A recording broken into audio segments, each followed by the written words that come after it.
Genesis 7.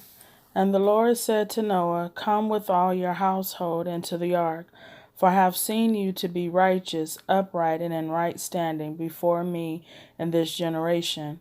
Of every clean beast you shall receive, and take with you 7 pairs, the male and his mate, and of beasts that are not clean, a pair of each kind, the male and his mate.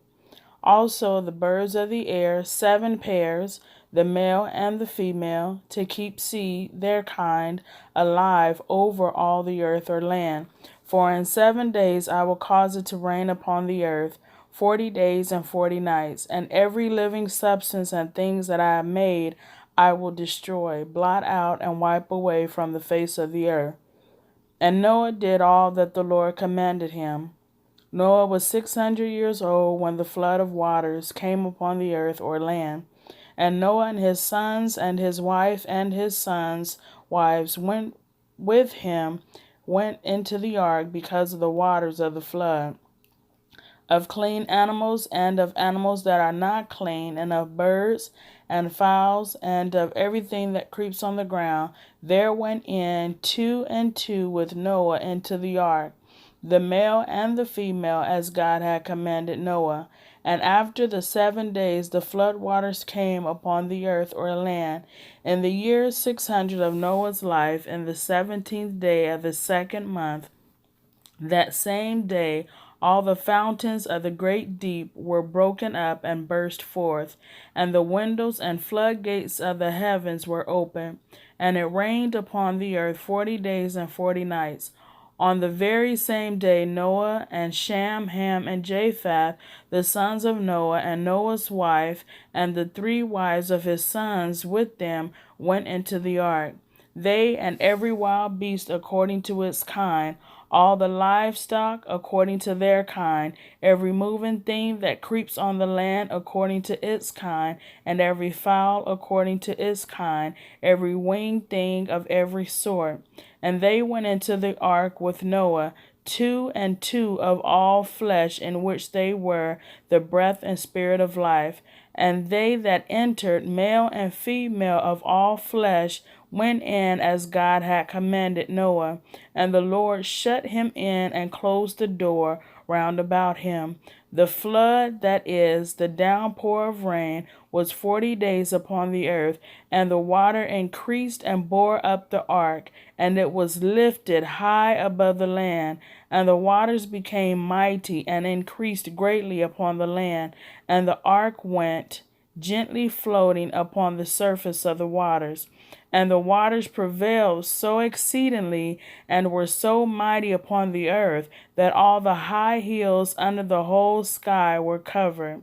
In fact, the waters became 15 cubits high, as the high hills were covered, and all flesh ceased to breathe that moved upon the earth, fowls and birds, tame animals, wild beasts, all swarming and creeping things that swarm and creep upon the land, and all mankind. Everything on the dry land in whose nostrils were the breath and spirit of life died. God destroyed, blotted out every living thing that was upon the face of the earth. Man and animals and the creeping things and the birds of the heavens were destroyed, blotted out from the land. Only Noah remained alive, and those who were with him in the ark. And the waters prevailed mightily upon the earth or land 150 days, 5 months. Chapter 8. And God earnestly remembered Noah and every living thing and all the animals that were with him in the ark. And God made a wind blow over the land, and the waters sank down and abated. Also the fountains of the deep and the windows of the heavens were closed. The gushing rain from the sky was checked, and the waters receded from the land continually. At the end of 150 days, the waters had diminished. On the 17th day of the 7th month, the ark came to rest on the mountains of Ararat in Armenia. And the waters continued to diminish until the 10th month. On the first day of the 10th month, the tops of the high hills were seen. At the end of another 40 days, Noah opened a window of the ark which he had made, and sent forth a raven, which kept going to and fro until the waters were dried up from the land. Then he sent forth a dove to see if the waters had decreased from the surface of the ground. But the dove found no resting place on which to roost, and she returned to him to the ark, for the waters were yet on the face of the whole land. So he put forth his hand and drew her to him into the ark. He waited another 7 days, and again sent forth the dove out of the ark. And the dove came back to him in the evening, and behold, in her mouth was a newly sprouted and freshly plucked olive leaf. So Noah knew that the waters had subsided from the land.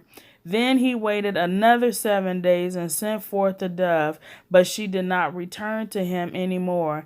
In the year 601 of Noah's life, on the first day of the first month, the waters were drying up from the land. And Noah removed the covering of the ark and looked, and behold, the surface of the ground was dry. And on the 27th day of the second month, the land was entirely dry. And God spoke to Noah, saying, Go forth from the ark, you and your wife and your sons and their wives with you.